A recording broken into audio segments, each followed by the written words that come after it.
Hi, this is Brian. Welcome back to another Heroic Plus One. In our last couple plus ones, we talked about some ancient wisdom and modern science on the subject of being highly successful people. As you may recall, we started with Heidi Grant Halverson's thoughts on the 9 things successful people do differently.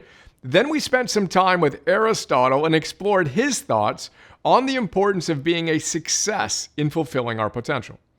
Today, I want to invite Yogananda back to the party to hear his thoughts on the subject.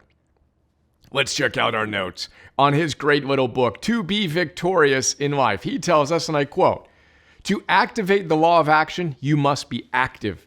Exercise your powers rather than ossifying in inertia." He says so many people are lazy and lacking in ambition, doing the bare minimum of work to somehow live and eat until they die.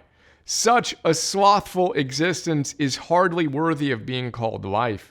Then he says, to be alive is to be on fire with purpose, to move forward with undaunted determination toward a goal. You must be enthusiastically active, make something of yourself, and give something worthwhile to the world.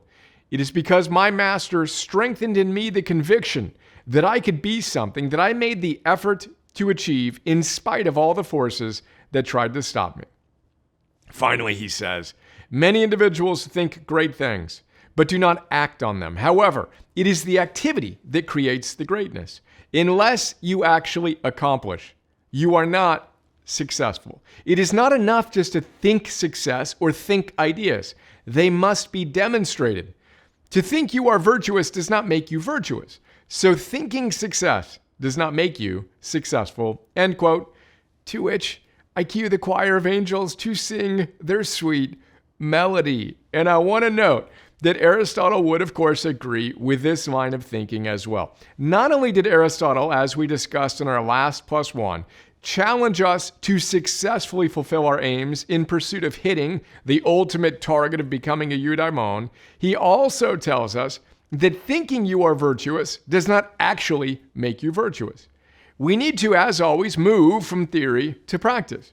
Here's how Aristotle puts it, and I quote him again. Just as at the Olympic Games, it is not the best looking or the strongest men present that are crowned with wreaths, but the competitors, because it is from them that the winners come.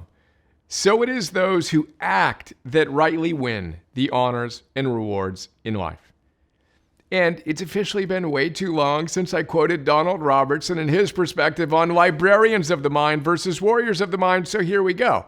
Let's dig this gem up from the Philosophy of Cognitive Behavioral Therapy. Check out those notes if you haven't yet, where he tells us the ancients conceived of the ideal philosopher as a veritable warrior of the mind, a spiritual hero akin to Hercules himself. But since the demise of the Hellenistic schools, the philosopher has become something more bookish, not a warrior, but a mere librarian of the mind. Here's to being on fire with purpose, moving forward with undaunted determination toward our ultimate goal, an ultimate victory, not someday, today. Let's go, hero.